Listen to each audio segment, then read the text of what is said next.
Hey, Frank. Ian, you magnificent bastard. Hey, buddy. How's it going? I'm doing great. How are you? I'm fantastic, man. So, for full disclosure for everyone who's listening at this point, every time we start off our podcast, I have to ask Frank, as if he was a 2-year-old, if he's gone to the potty, because Frank has to pee every 25 minutes of his day. And he just went to the bathroom, but he said he still wasn't sure he'd be able to get through it. I was telling someone, like someone saw me peeing, like I pee all the time. And one of the guys that works here was like, God, your dad must have hated you on road trips.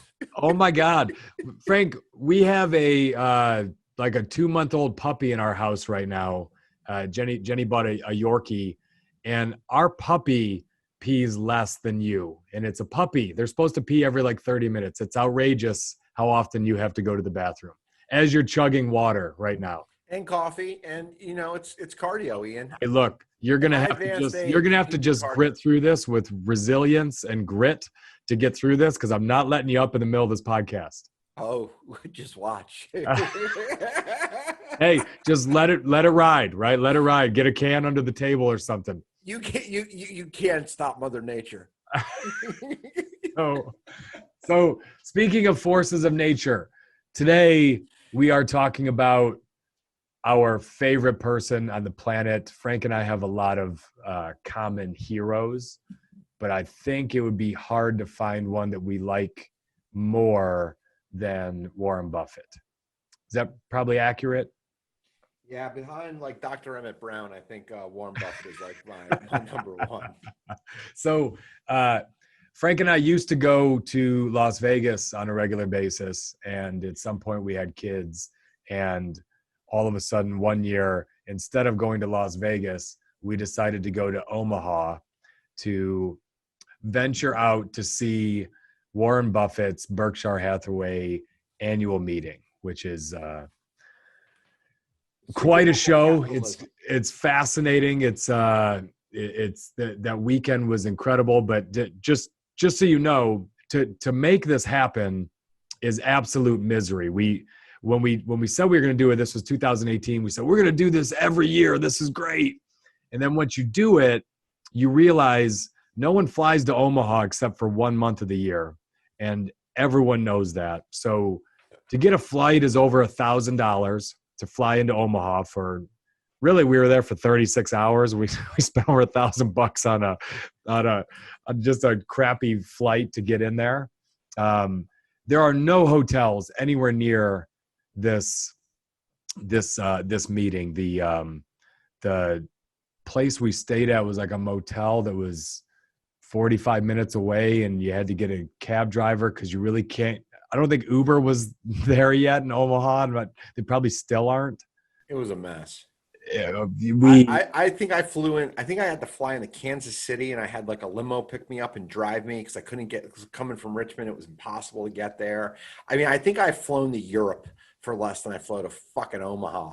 It was expensive this weekend in Omaha, and it was expensive given the ticket is free to go to the actual event because I own shares of Berkshire, so you get these free tickets that you just got to sign up for to show up. So you end up spending thousands of dollars to go there, and it's all in the flight and the hotel and traveling back. And everyone just jacks everything 5-10x what you have to pay for. Frank and I Googled around for like the nicest steakhouse in Omaha, and I found a real beaut. So we show up, and there's like a giant, like at a miniature golf course, kind of giant cow, like a big ugly paper mache cow on top of this. We're gonna put. I think this is the first podcast where we're gonna put pictures in. We're gonna put a couple. We'll put a picture of you and me underneath that damn cow. Oh yeah, and I'm thinking, hey, it's Omaha. Like, there's not a better place in the country to go to get a cut of meat, right, and get some steak. And Ian and I like to drink overpriced wine, so it was hard to find something you can't buy at Albertsons on a menu. And every place we went, it said this is Warren Buffett's favorite, and had everything was highlighted. If you remember, like when Warren comes here, he gets this. It's like yes, he eats like a 7-year-old, so we do not emulate his dietary habits. every single steakhouse in Omaha advertises itself as Warren Buffett's favorite steakhouse. And, like to tell you the last time he was there and what he likes to order. And yet you go to every one of these steakhouses and it's like eating at Ponderosa.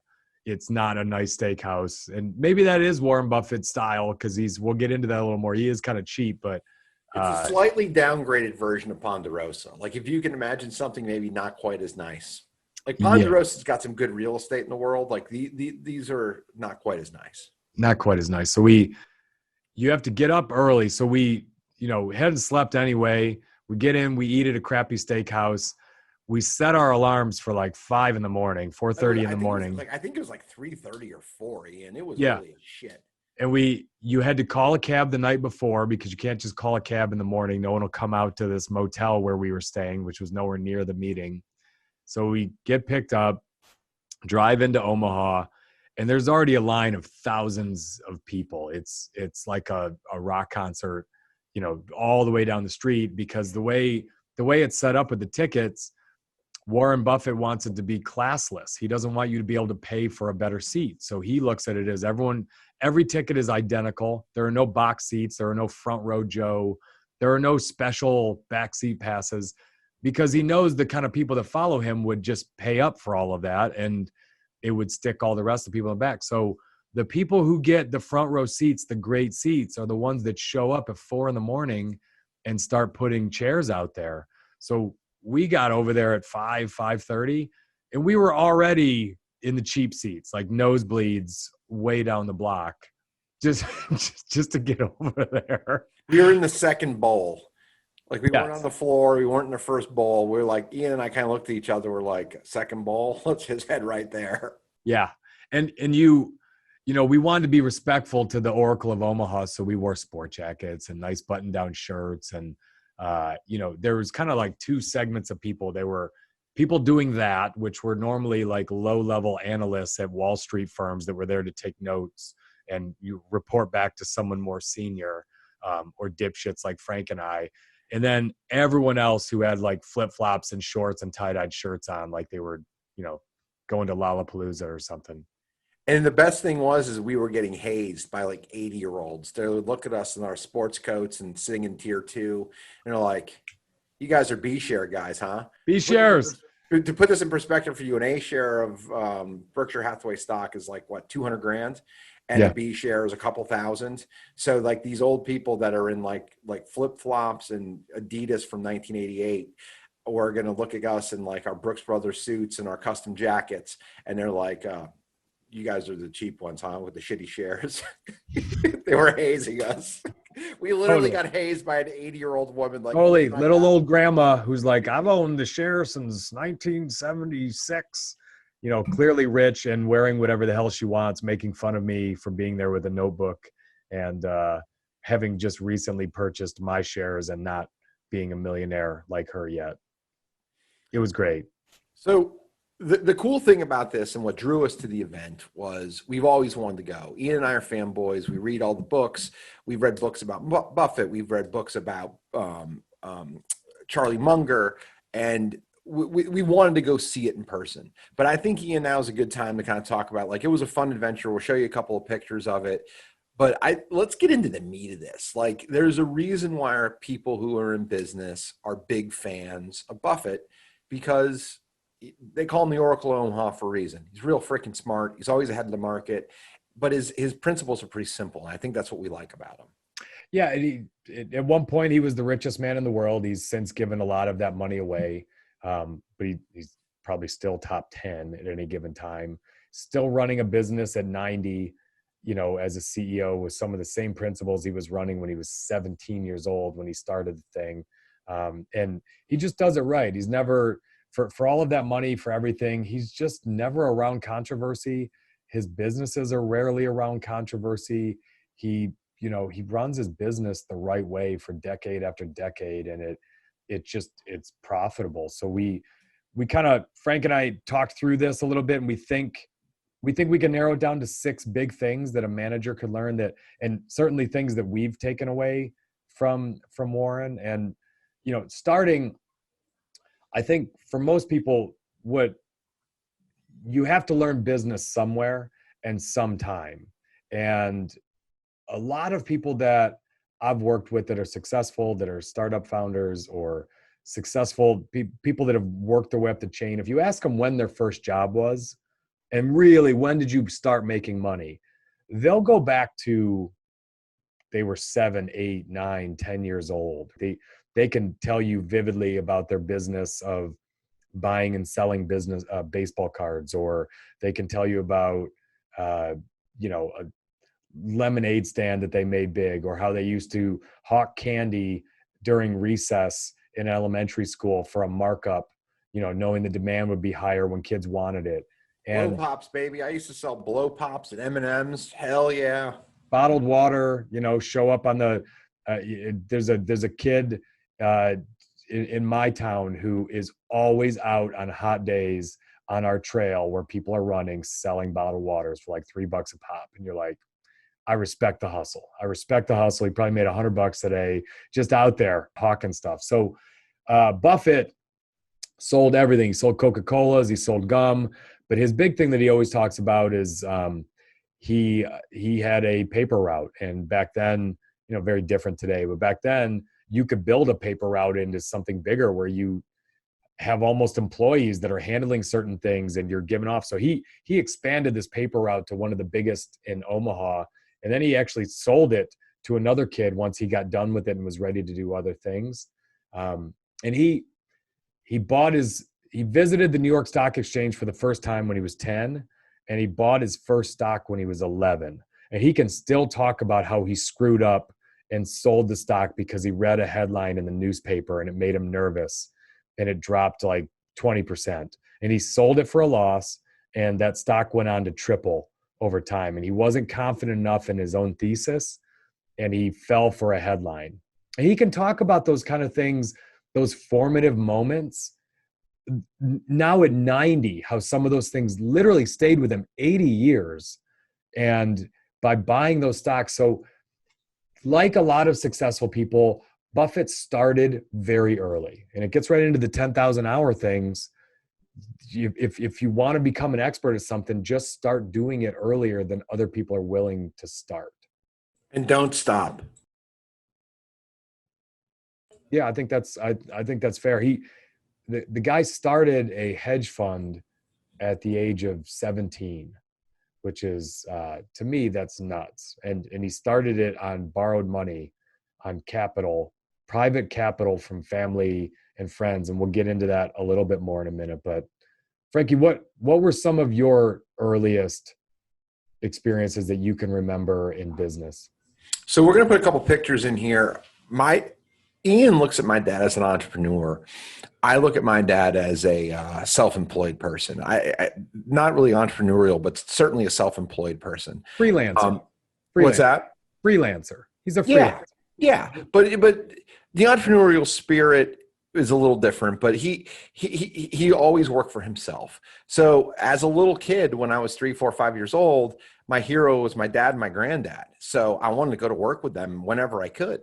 So I would go to my entire lineage is construction workers. So I would go to construction sites with them when I was a little boy, 4 or 5 years old. And, at first I'd chase frogs and go play in their playpens in the back or stuff like that. But as I got a little bit older, I always cherished lunch because we're Italian, and there was always a hoagie sandwich at lunch, and we would sit there and we would talk and we'd sit on paint buckets, and that was always a blast. But that hasn't changed either. You still cherish I still love a good hoagie, Ian. Yes. But the thing of it that was really cool was I remember you didn't get to have the lunch experience if you didn't do the work. If you didn't show up and get in the van and be on time, you didn't get to have that lunch. And that lunch was something I cherished. And from 5, 6 years old, I learned construction. I also learned that I was good at sales. I would stand in front of grocery stores and peddle candy bars when I was a little kid for my basketball team or for my baseball team. And I learned really early doing that I was fearless. I would knock on doors. I would ask people. And I realized that not everybody did that. So when I was coming out of college, I'd won every sales contest I ever entered since I was a kid because I wasn't afraid. And when I had a chance to go do a job, I went to a company that trained me in sales. And I was like, cool, I'm going to cross train in sales. I know construction and they're going to cross train me in sales. I'm a great salesman. So like I started to kind of experiment with what I was good at as a young person. And because I did those experiments, when it was time to make really big decisions in my life about where I wanted to work, where I wanted to put my career trajectory, I knew what my strengths were. So I could be honest to those and I could find an opportunity that was best for me because I started early.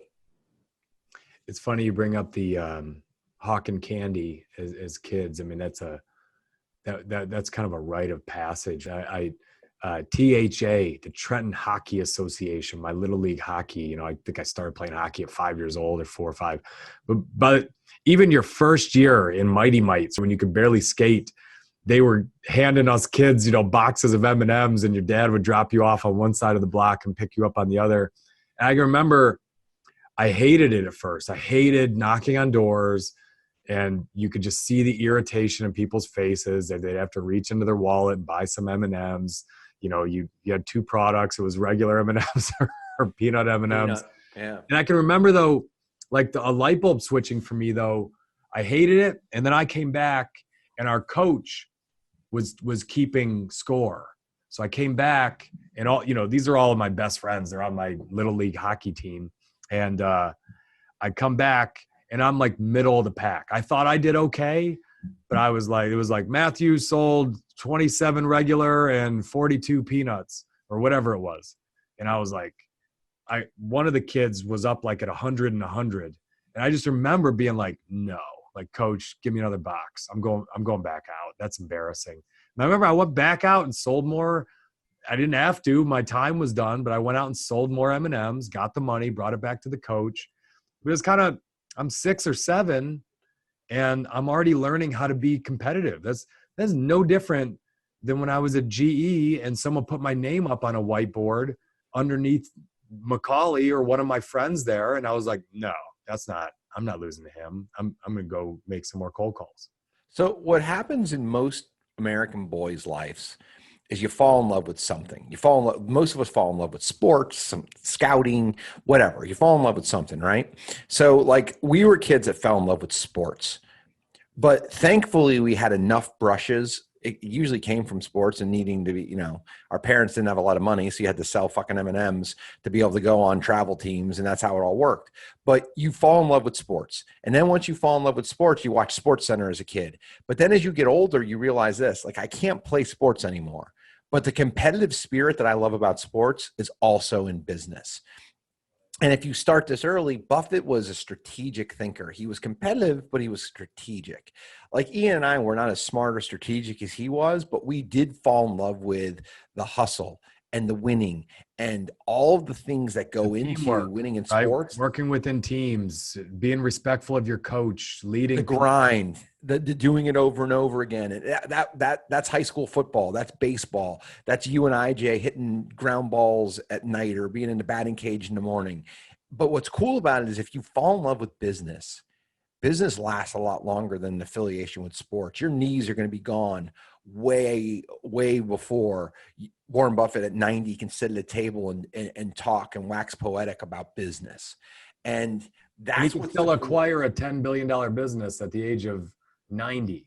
Right. Well, because he's experienced. That's it. And it starts with hawking candy as a little kid, or it starts with a paper route, and it starts with little things. Like we talk a lot about like interviewing people, right? Like when I interview someone, what I want to hear is I want to hear a story of how you can connect the dots in your life and you can explain to me the foundational pieces that have led you to being in front of me. And I want to see if you've been able to do it enough, could you do it here? That's what happens with Buffett with business. He started something at 7 and then at 11 and then at 15 and then 17. And at 90, he's got thousands of these experiences. But by starting as a little person and doing those little things.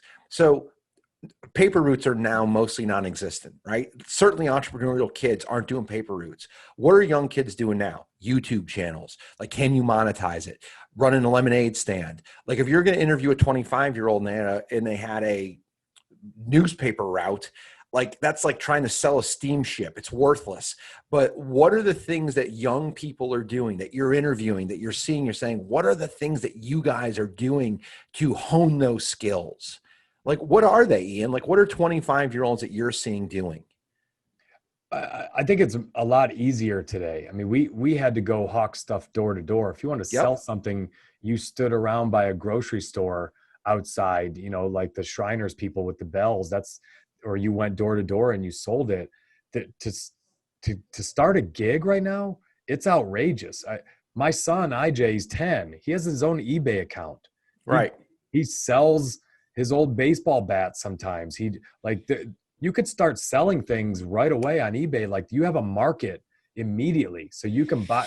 Business is nothing but speculation. You buy, you sell.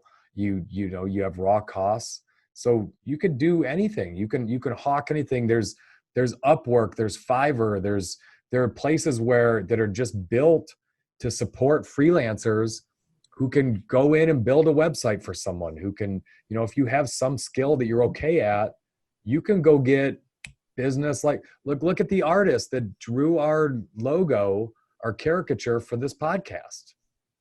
He's out in Kentucky somewhere. He saw our little thing. He responded to it. He posted some of his work, and it was like, that's great. But what high school art student couldn't do that? Any of them could. So what I think is important here is it's the thing we want to talk about. It's never too early to start, and it's building blocks. If you're trying to get a job or become a manager, talk about the things that you did as a young person. Think about how you got to where you're sitting now and connect the dots for people. If you are in the chair and you're interviewing someone else, what did they do? Was it a YouTube channel? Was it a lawn mowing service? It's going to be different depending on where you are in life. Like, did they wait tables? Whatever the story is, it doesn't matter because everyone picks a different path. What's really critical is, did you start? Did you get into it? Did you become great at it? Did it pivot you into something else? And that's what we're trying to focus on today, is literally starting to build those fundamental building blocks at an early age that leave clues long-term. Frank, I think there's two things here that I love where you're going on, just advice for folks. If you're a manager, don't just focus on the professional career. That's important. That's going to be 60% of your interview, 70%. I love the question of, what was your first job? What was your first job? And the second question I love is, what was your crappiest job? I love those two questions. They're just hilarious to me, but they show what kind of grind you've gone through. Those kind of jobs, construction jobs, washing dishes in a restaurant, they tell you about someone's character, their resilience, their ability to deal with customers. I love waitress and waiter jobs because I can ask tell me about the craziest customer you ever had, and how did you handle it? How did you make them happy? I love those kind of questions because they tell me so much more about character than your internship at a law firm, making photocopies and playing solitaire half the day because no one had anything for you to do. I love those. And if you are interviewing for a job, don't be afraid to bring some of those up, because the person interviewing you is a manager or an owner because they hustled just like you when they were younger, and they will see some of themselves in you. If you tell them about some crappy job you were willing to do to make some money, they will connect with you faster. It's always the unvarnished stuff that we probably don't think is worthy of bringing up that builds connectivity and relatability. And when someone says, hey, my first job was a busboy at 15, I'm like, you probably started a little too late. Hey, my first job was shoveling driveways when I was 4, and I loved it. I just love being in the snow. Like, you tell stuff like that, like stories your parents have trumped up about how great you were at shoveling snow. But those are things that make you relatable, and it's fun, and it gets stories started. And everything in business comes down to two things: competency and likability. And if you have those skills and you can build on them, and the person in the interview understands that, that is what propels you. It's hilarious that you just said that, and I'll go to the next point after this, though. When you talk about shoveling snow, I have more experience in this area than you do, growing up in Florida and me growing up in Michigan. But I used to shovel snow a lot, but largely because I wanted to take slap shots at my garage. So I'm, like every kid in Michigan, you'd always see the kids out shoveling snow because we wanted to get back to playing hockey. Yep. And Mrs. Dane, she was next door. She was a little old lady, and she would always, at some point, she just quit asking because she knew I would just come over and do it. But Mrs. Dane would always, Ian, would you mind doing mine? Like it was like a little 2-minute job. It's snow in Michigan. It's like 1.5 feet of snow. I'd be like, okay, Mrs. Dane, I'll come do it. But she always paid me with 2 Hershey bars. That's what I got paid to do that. And for little chubby Ian Mathews at 8 years old, it was actually great payment. I was like, I'll get a couple chocolate bars out of this, and then I can play. We're going to talk later about negotiating your pay and working for what you're worth. I should have asked for 4 chocolate bars, really, is what you're saying. Should have got 4 or 5, or maybe one with peanuts. So number two. So Warren Buffett started his hedge fund when he was 17 years old. This is 1956, 53, something like that. He started with $100,000. He did not have $100,000 when he started it. So he had to raise it from family. So uncles, aunts, his mom and dad, $5,000, $7,000 investments. And, in 2020 terms, $100,000 is a little more than $1 million. So this is a kid, most people at 17 are in high school, not doing a lot. So this is a kid. What strikes me, and we can go down a lot of different paths here, but to raise in today's numbers $1 million at the age of 17, that is fascinating to me. That I pictured the 17-year-olds I know, there's no chance they'd be getting that kind of money if they asked, like, can I borrow some money and go invest it for you? So what that tells me is Warren wasn't the punk kid in the family who wasn't respected. He had respect from other family members, because you can love family, but to give family $1 million to manage your money, that's 2 different things. So Warren had to have earned that kind of respect and trust. He'd already, in my mind, over the past 10 years, he had built a brand with his own family members as being responsible, being intelligent, being hardworking, as being prudent. He'd already built a brand, or there's no chance they would have given him $1 million in today's money to go start a hedge fund for the most part. So the ask happens at a moment in time, but your resume starts the day you start breathing. And when you start breathing in someone else's world, right? Like Ian and I have done deals together. Ian and I have invested in other people. Ian's invested in me. We both invested in some of his friends. Sometimes we make them, sometimes we miss them. But the important thing is here is like everything in life is a calculated risk. And if you are going to do the work and you're going to have the foundation and you constantly do the right stuff, are you someone who's reliable? Are you someone who shows up? Are you someone that problem solves? Are you someone who thinks through problems and doesn't act irrationally? Do you come in with different haircuts, or are you pretty stable? Like those are little things that people look at and they say, you know what? I've seen a 12, 15-year track record of someone, even if they're young, but I buy into it because I've seen a body of work. And that doesn't change. Like I never knew I was going to ask Ian for money to raise money for a deal that we did. It was a $10 million deal. But what Ian did know is he knew me for a decade plus. He saw me work. He saw my work ethic. He saw my results. He saw my problem solving skills. So when I did bring that up, it was an easy ask. Just like in Buffett's life, it wasn't a tough ask because people had seen it. And I think everyone thinks it's just light bulb moment that just happens, but it isn't. It's an ongoing process. I wrote something today, Frank, for my newsletter, just about how the myth of the closer, a lot of people think that closing is this, right. You have to have this, they think of like it's slick. You've got the right combination of words at the right timing, that if you do it, it unlocks, It unlocks the sale. And the truth is, closing starts from the first time you ever say a word to a customer. I love what you said about how you're building your brand from the time you're born. By the time you go to close someone, it's incredibly boring. It's incredibly boring. It's like, if it's done right. If it's like, so it's we not doing this? Like, that was your close. I don't even know if you even said that. It was kind of just like, I think I'll do it. I don't even know if you asked. You just kind of said, hey, let me show you how this could work. What do you think? And I asked you a bunch of questions because I needed to get my head wrapped around. What I needed to know at that point was how confident you felt, how much risk you felt was in it. And I needed to know enough details where I could go speak intelligently to other investors to raise for a $10 million deal.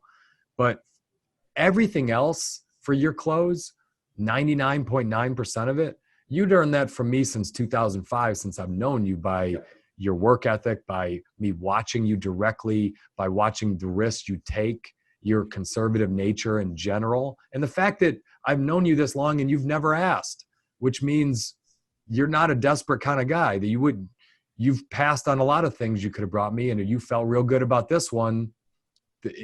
You had closed that for years with me, and I find it's the same thing when someone comes into a commercial real estate deal with me, a collision center or something else. I'm not doing a lot of selling. They're usually coming to me, and there's not much of a close. But the people that have invested with me have known me for a decade or two, and they know what I'm about. And they know I wouldn't be putting my own capital into something that I had not done a good deal of research in. So the topic here is to build something of note or from nothing, you need to know how to raise money. And I think the point that Ian and I want to make here is this. Done properly, this looks like an idle layup. It looks like it's an idle Tuesday. It's not Christmas. It's not 4th of July. It's just a normal thing. If it's done properly, it's not a half-court shot. It's just another in a process of things. It's just the next logical step. And Buffett built it.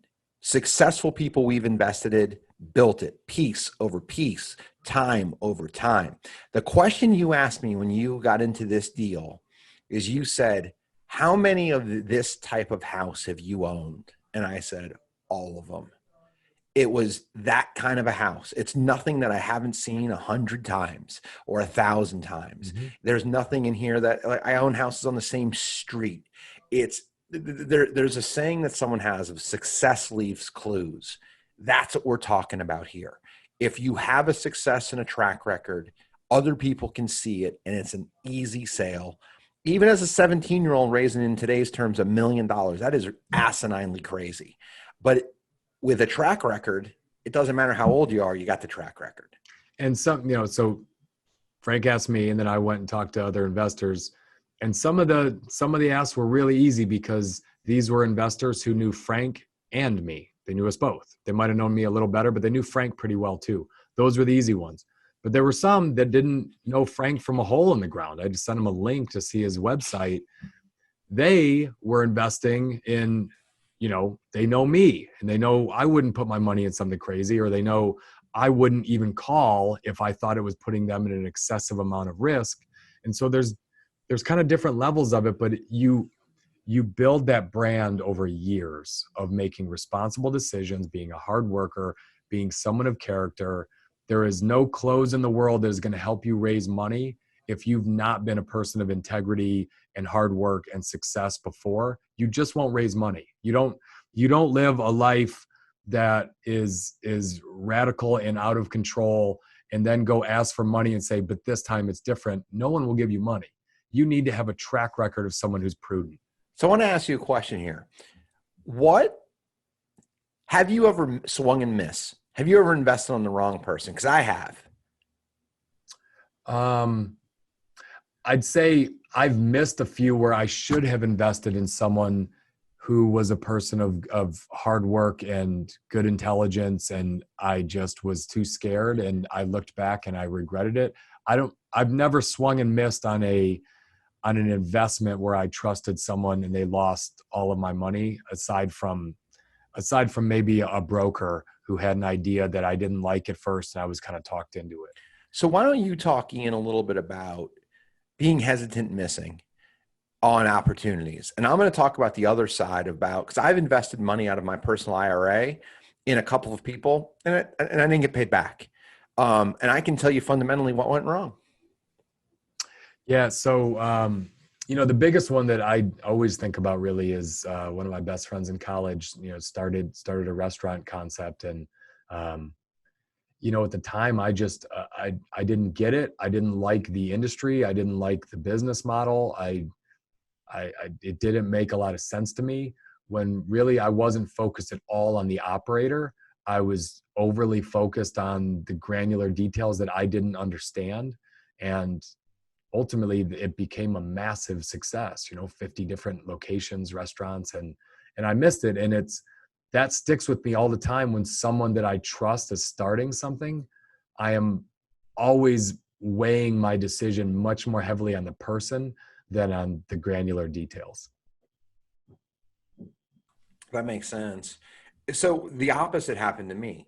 So I'm part of a mastermind group, and I'm going to stay kind of broad here so it doesn't alienate someone. But there's a person who had the stage. There was someone who was up there who I trusted before I worked alongside of them, and the whole thing was integrity. But I didn't see the clippings. I didn't see the story going back to when they were 7, 8, 10 years old, like we've talked about. I just saw someone who had the spotlight, and I'm like, this seems like a trustworthy person.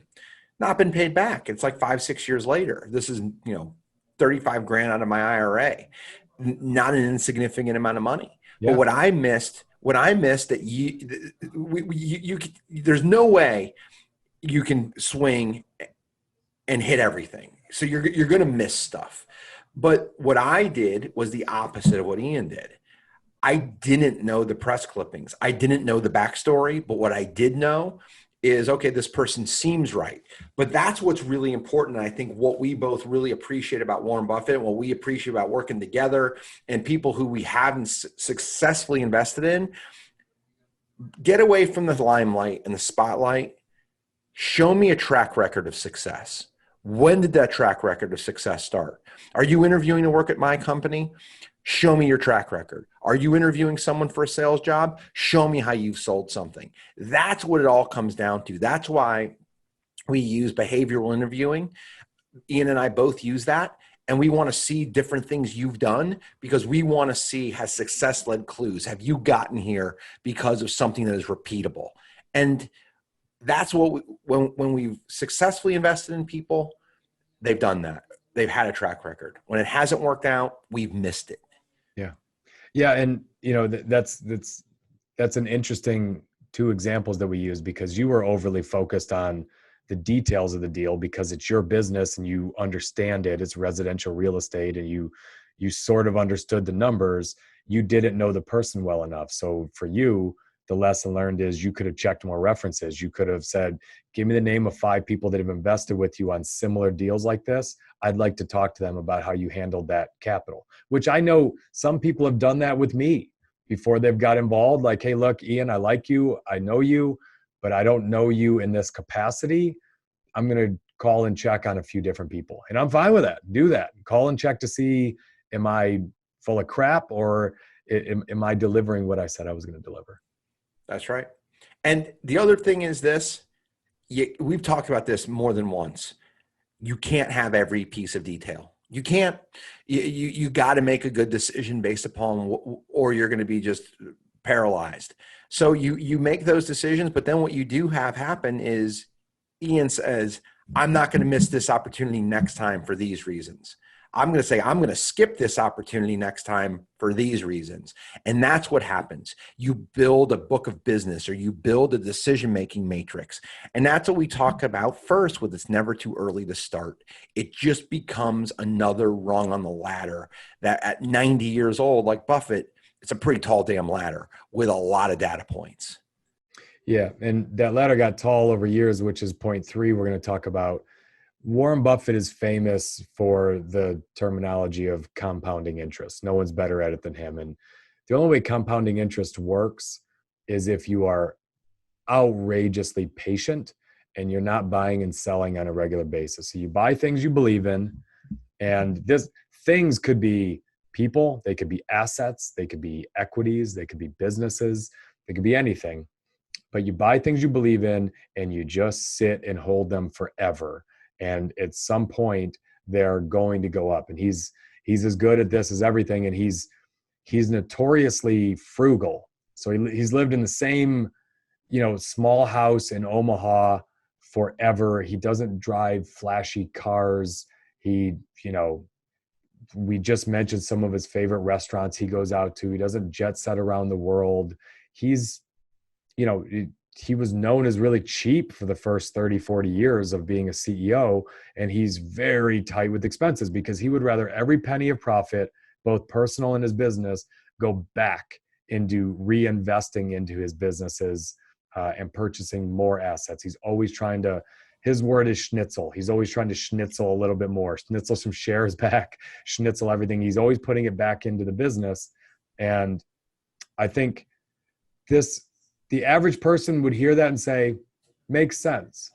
But doing it is incredibly hard. It's incredibly hard to have the discipline to just hold something for 10 years. 10 years is so, especially when you're young, it's so outrageously long of a period of time. And you have to sacrifice and give up so much for it to get that far out. And 10 years isn't even close to as far as what Warren's been able to do. So I'm trying to think here about where to go with investing and letting things compound. And I've got a couple of stories. You've got a couple of stories. How does it manifest? Like if I have a job, how does reinvesting in like how does it work in corporate America? Like that's more of who you speak to in a lot of instances. Like how does that manifest in corporate America? Like how can you reinvest? So, just basic things. If you have a company that is competent, is publicly traded, putting a share of your paycheck into your 401k or putting it into some kind of investment and not touching it and setting as high of a number as you possibly can. When I had barely anything, I still was putting 10, 15% of my paycheck away. Pre and post, I would put money away. And I just, as soon as I could, got used to living on less than I was paid. That's ingrained in me. My parents did a good job of reminding me to do some of that and investing it in the right things. And I think if you work for a very good company, especially, and if you don't work for a publicly traded company, you want to put money into equities or other investments, but you need to be investing in assets that will pay you back and will appreciate. But if you work for a good company, for me, I worked for two very good companies, but one of them felt like it was on the downslide in GE. After Jack Welch left, things felt different. And I left GE because I just felt like it wasn't the same company. It wasn't the same. And I had stock options, I had equity, but I didn't feel like the stock was going the right direction. I went to a company in NVR that was very good at driving shareholder value, had a track record, a long one, of rewarding shareholders that bought and held their stock. But for me, what's interesting, when I started with NVR, and to make great wealth in a big company, you need to get to a level where you're regularly given stock equity, stock options, restricted shares, so that you can really appreciate as the company appreciates. When I started with NVR, the stock was $600-700. When I left, it was $3,500.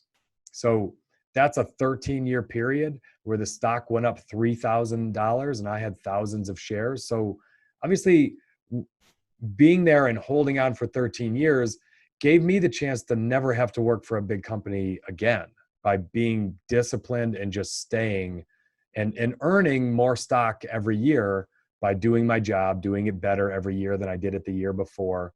But what's interesting about that, Frank, is, when as I tell that story, it's like, oh, that's smart. You came in at $600 and you sold when it was 6 times that, and you made a ton of money. But in between that, that sounds good in hindsight. In between that, I think the stock price got up to $800 some dollars, $850 in 2005. And in August of 2013, the stock price was still at $850. So think about that. That's 7 years of working my ass off, 12 hours a day, a vice president in the company, executive. I traveled a lot. I got up early. I went to work. I got home late every day. That's 7 years. And all of my stock that I had been given was zero. It was worth nothing. I'd put nothing away in the bank. I had a good salary. I had a good bonus. So I was putting some away in 401k, but the stock had done nothing. So I really wasn't appreciating. That's really hard because I'm living in Washington, D.C. I have a wife. We want to spend. We want to go places. We want to take vacations. I would like to drive a nicer car than my Jeep Grand Cherokee that I had had for 6 years. But you sacrifice. You don't do it because you know that if you work for a great company, at some point it is going to appreciate, and buying and holding is how you make wealth. And the fact that I didn't sell my stock options every time a new chunk were vested, I just kept holding and holding and holding. And I held them as many as I could all the way up until when I left. And when I left, I had so much money that I could retire twice. But that sounds easier than it is when you're living without, when you're having to say no to Jenny about, trips and things that we want to do because we were living below our means, knowing that one day there was going to be a payoff. So this is a story that I've never told you, and it's predates your story from just a chronological standpoint. So Warren Buffett has a famous saying: "Be fearful when others are greedy, and greedy when others are fearful." I started working for the same company as Ian in 1998. I made my first bonus check in 1999, and it was like it was somewhere between $2,000 and $3,000. And I remember, I think it was like $2,700. And I remember I took like $200 off the top and just put it in my checking account. And I took $2,500, which as a 23-year-old kid was a shitload of money. Oh yeah. And I'd read a book by Peter Lynch that said, if you believe you work for a good company, invest in it. So I already had a 401k and I was maxing out my 401k, but my first real bonus check, I took $2,500 and I bought stock. And I bought it at $33 a share. And it promptly went to 28, and it sat at 28 for like a year. And I could have used that $2,000. That was a lot of money. But what happened is between 1999 and 2000, and I believe it was 6, the stock went from $30 a share to 850. And everybody was like, the stock's going to run. And I looked at it and I was like, you know what?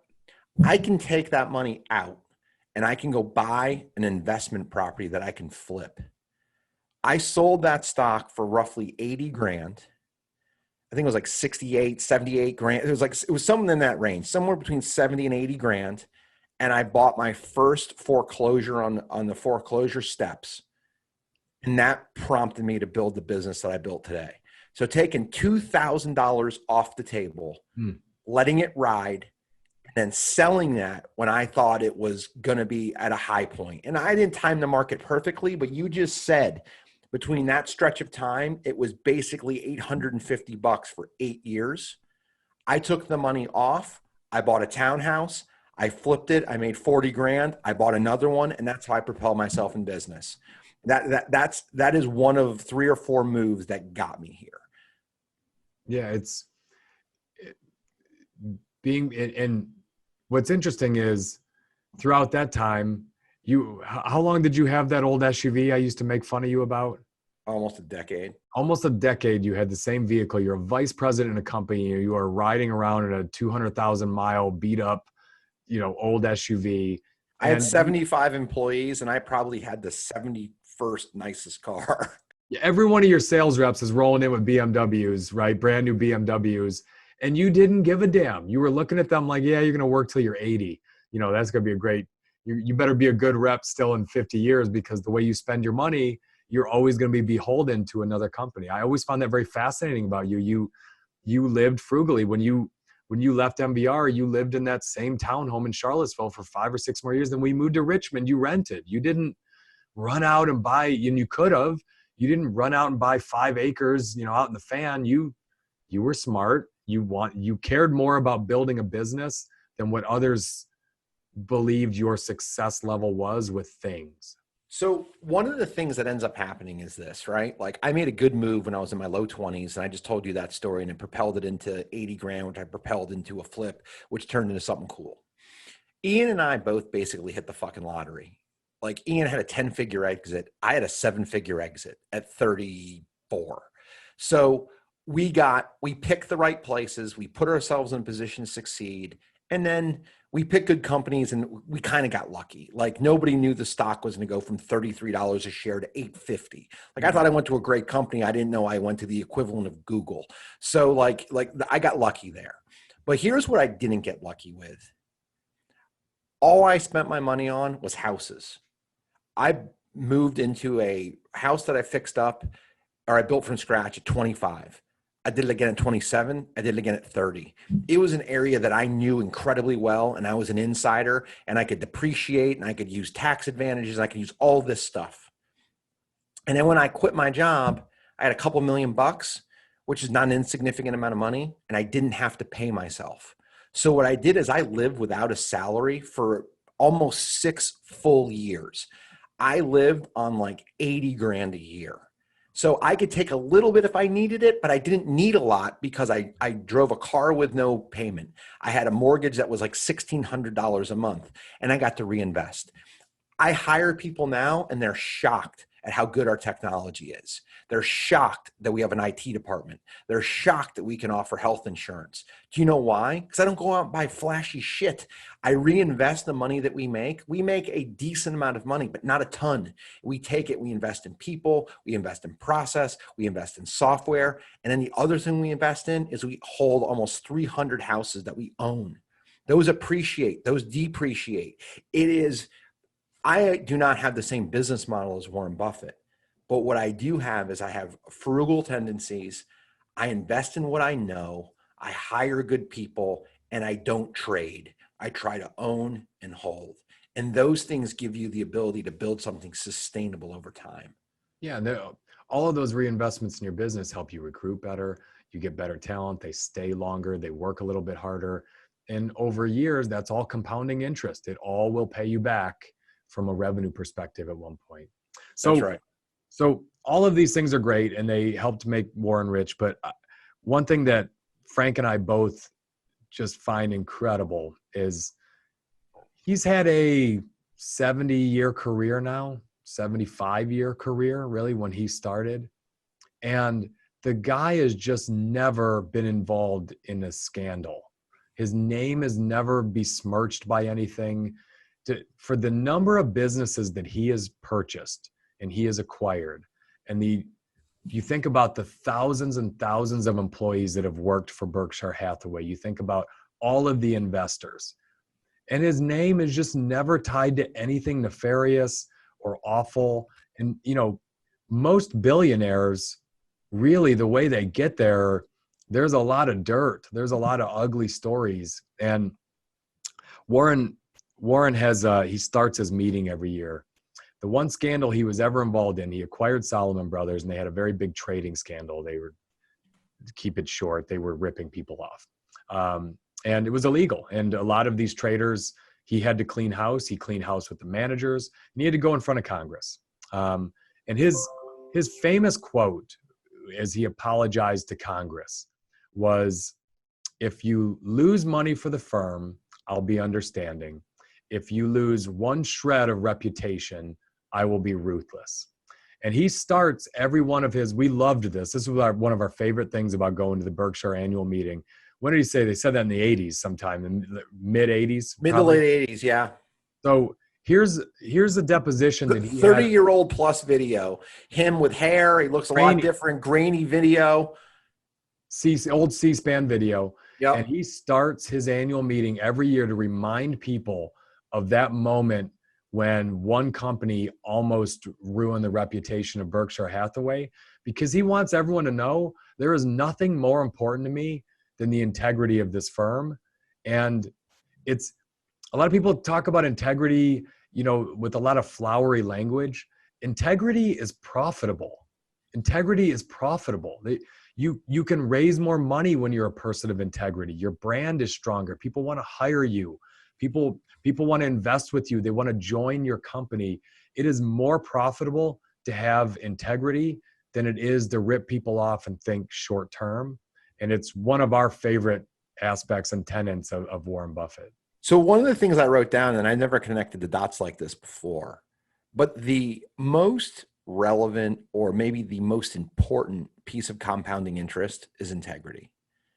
Like you talk about compounding interest, like making good ethical decisions for decades is something, it can be ruined with one or two bad decisions. Well, you know his quote is, it takes 50 years to build a reputation and 5 minutes to ruin it. Yep. His And famous quote. one of the things that we're going to do, Ian, I think we said this already, but we're going to post stuff on this one. We're going to use clips and we're going to show stuff.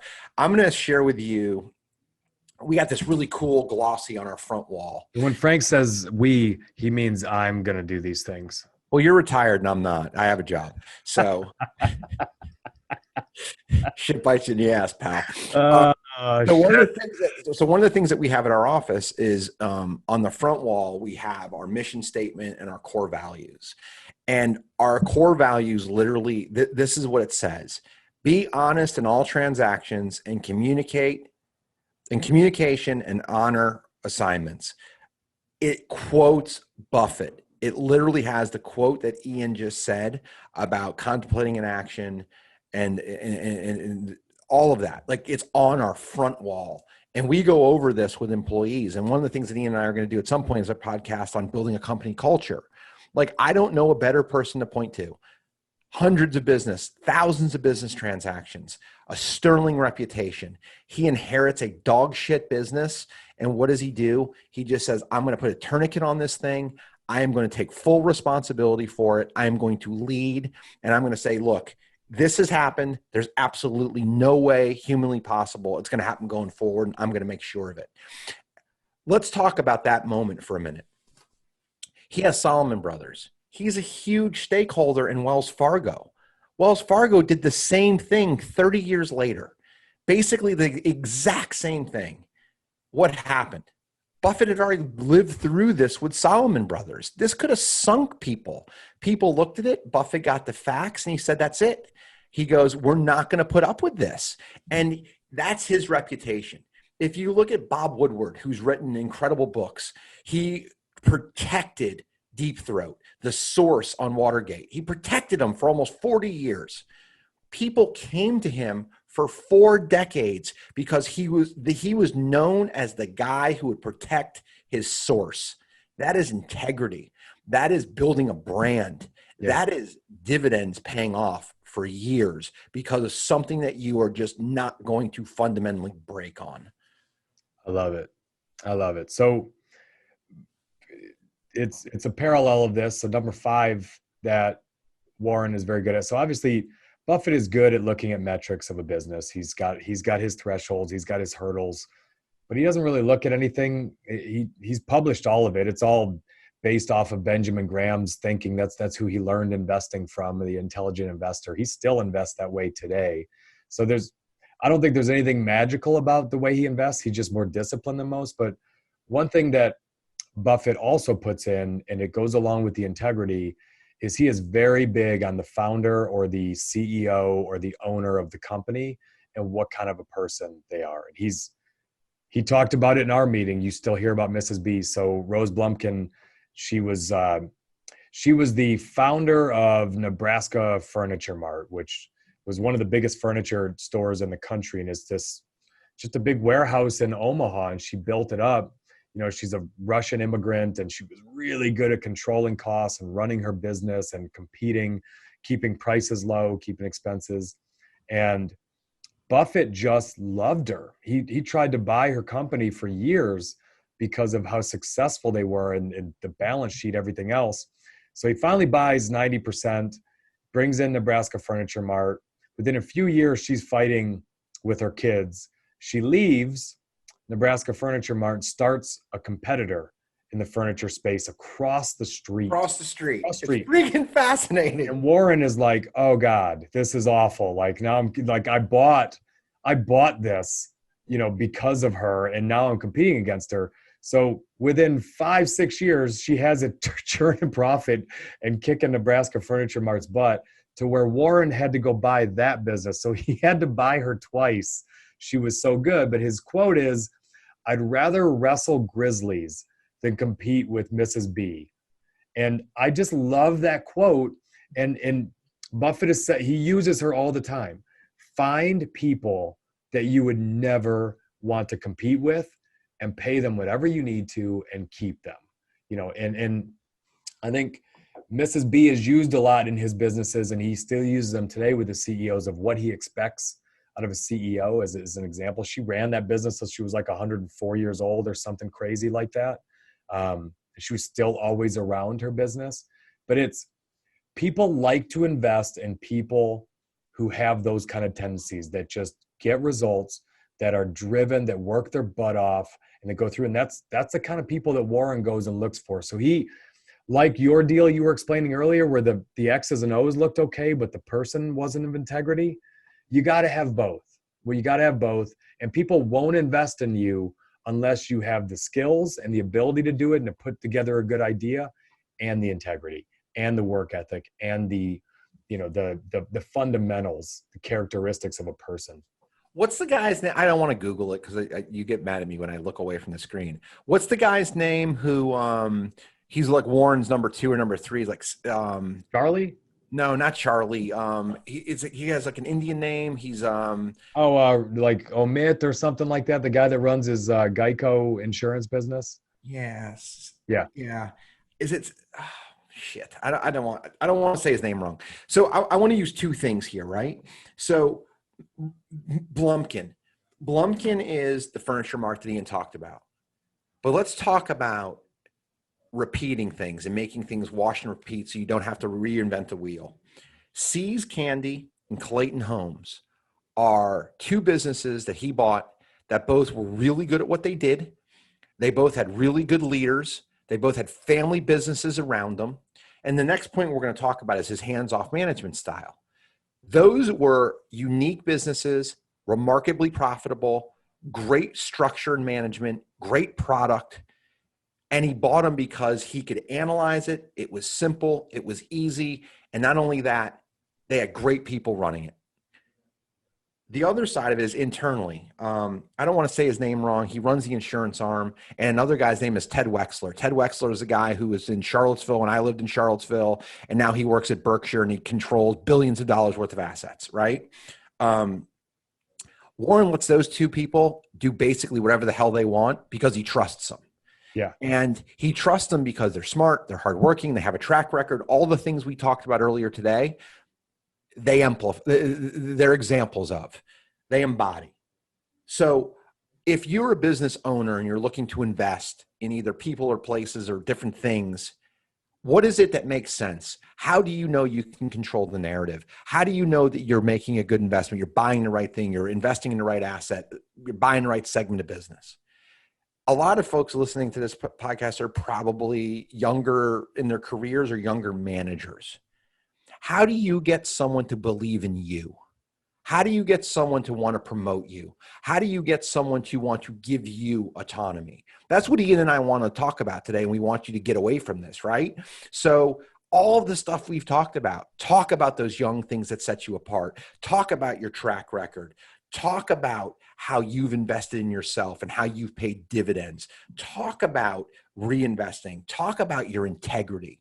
That's how you win an interview. That's how you get promoted. That's how you get different opportunity. And that's what Ian and I are passionate about. We kind of stumbled ass backwards into this stuff in our lives, and we've seen it through Buffett. But we've also benefited from it because we've had good mentors, leadership, and we've been able to bump into it.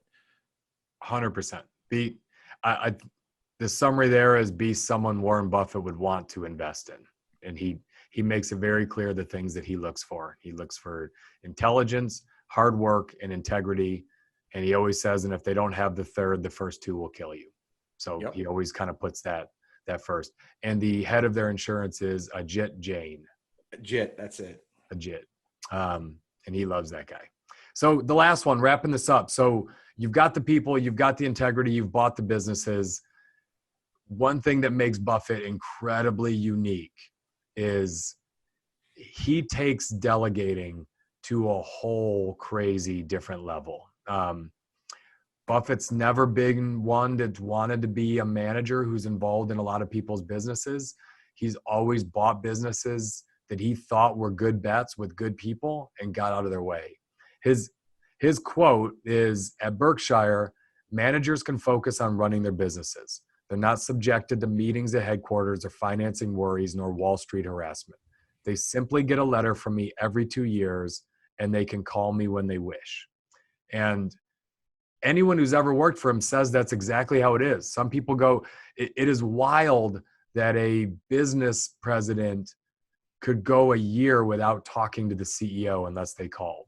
And that's what Buffett is. He hired you because you run a good business and you know the business better than he does.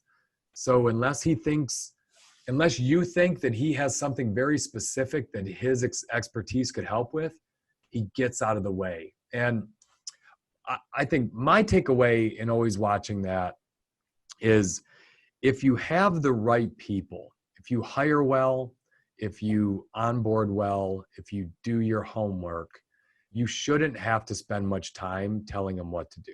Really, you just need to tell them, here are the outcomes I'm looking for. Here's the results I'm looking for. Here's how productive I need you to be. And Buffett does all of that. His hurdles, his thresholds, he's looking for growth in earnings. He's looking for growth in cash flow. He's looking for you not to get too much debt. He's looking for all those things. But largely, if you need to make an acquisition, make it. If you need to grow, run your business. And I think it's the same as a manager. If you have a great salesperson, if you have a great project manager, if you have a great engineer, and you've really hired someone who's incredible, leave them alone. Let them do what they need to do, be available, find out how you can help and take things out of their way, because there's always something in the way.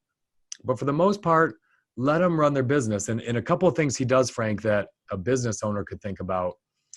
Buffett puts no caps on his compensation.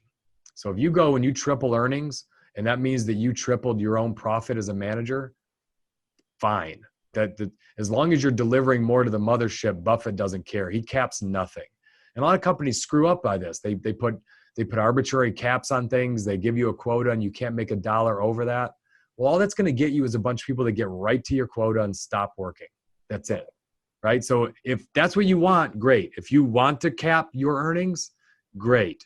That you might be doing that for a reason. There are reasons to do that. You don't have enough employees to handle the volume coming in. There could be things. But if you want massive growth, don't cap compensation of people who work for you that are responsible for bringing in that business. And the second thing that he does that I think is incredible is he only gives positive feedback. And part of it is his personality, but he's outrageously rosy when he's happy with you. And if he's not happy with you, quiet. He just goes quiet. Like, you can know from reading his annual report who's on his good list and who's on his bad list, because the bad list just doesn't get talked about. And the good list, he's out of control, thousands of words talking about how great they are. And a lot of times it's your boy Ajit. He's always getting lots of words. But the businesses that didn't do too well, he just doesn't write about them. And they get the point. Those are two things he does that are incredibly hands-off, that I would say 95% of managers in corporate America are not that way.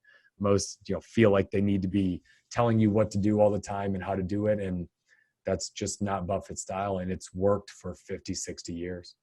So I'm going to speak to, in kind of my last point here, I'm going to speak to the young employee or the young manager. One of the things that's really critical, I think, is realizing even an expert was a beginner once, and everybody has a place to start. You need the fundamental chops. You need the skills. You need to understand the job. And let's just say you're a home builder and you become a production manager or something like that. Like, you know how to build the house. You just get further away from building the house and you start to manage the process. You can't fake that. And what Ian and I talked about, never starting too early, that's part of the foundational stuff. But the other things that are really important here, like if you're looking to be promoted, be a good person, let others let you get out of their way. And what I mean by that is do your job, do it well, understand it, ask questions, and then just go do the damn job. And if you're great at the job, things will start to happen for you. One of Buffett's fundamentals is he buys really slow. And why does he buy slow? He wants to see, like, are you going to screw up? Are you not? How's it going to go? He might be tracking you for a decade before he finally comes in and buys, kind of like Apple, kind of like the train he bought back in the last downturn, kind of like Bank of America when he bought it at its low. He's tracking it. How does that apply to you if you're a new employee or you're a new manager? Your managers are tracking you over time. You have a long career. If you put in a success track record, these things tend to add up for you and it starts to really work in your favor. If you can establish value, no matter where you are, you're a business owner, you're an employee, those things are rewarded. And it doesn't happen overnight and it feels grueling. But if you can be that person that's always bringing and adding value, different things start to happen in your life that you just can't measure or guess or anticipate. Just to stay on theme, Frank, from one thing you just said, though, compounding interest is also your personal brand within an organization. That's right. Outside of an organization. Yep. And it snowballs just like money does with interest. That's right. If you just show up every day and have a great day, every day, have a great day, put in a great effort, work hard. You're not going to have a perfect day every day. You're not going to always achieve some success or hit some metric, but every day you just come and bring it. You're a good teammate. You come in, you put in a big effort, you do something good for the company. You do enough of that and you're just building up compound interest. And that's how you move up within an organization. Both you and I were fortunate and probably not even fortunate. We did our homework on NVR before we went there. That's right. I didn't leave a company like GE accidentally. I studied. I said no the first time NVR asked me to go. But what's, I think, unique about someone in NVR, a company doesn't go from $30 to $3,500 because the people within it are not exceptional and are not doing exceptional things. So for me, that meant a lot of sacrifice to get that stock up. And the other top 50 executives in the company were sacrificing right along with me, but I had to earn that. I had to put a lot of time in to make sure I wasn't one of the ones in the way of that stock going up. And once you get within a company that's run well, you've got to be a part of the solution for it to go up and to get that kind of equity. Yeah, I think we've accomplished what we wanted to with this podcast. You can look at it from 100 different angles, a bunch of different things. If you stay to these core values, it's never too early to start. You got to build something before you can raise money, reinvest everything, spend almost nothing, have integrity, invest in people, and then be hands off. That is an arc that takes you from an 11-year-old to a 90-year-old who's one of the richest people in the history of the world. And no matter where you are in your process or your life, if you get on board where you are and kind of ride that same arc, we've done it in our own way, and it's been hugely beneficial for us. And no matter where you are in your arc, you can follow the same process. I think we have a name for this podcast now. It's Frank's 6 Simple Steps to Being Worth $36 billion. It's that simple. You just follow those 6 steps and 36 bill is on its way to you. It's that easy. I think we've done it all. And not only do I think we've done it all, I think my bladder deserves applause. Oh my God. I'm really proud of you that you've made it this. We've talked like at least an hour and you've made it without getting up and going to pee on me. That's pretty. And that's about to end. I'm proud of you, man. All right, go hit your bathroom break. Good chat with you, buddy. Always a pleasure, Ian. All right, man. What you just said is one of the most insanely idiotic things I have ever heard. Everyone in this room is now dumber for having listened to it.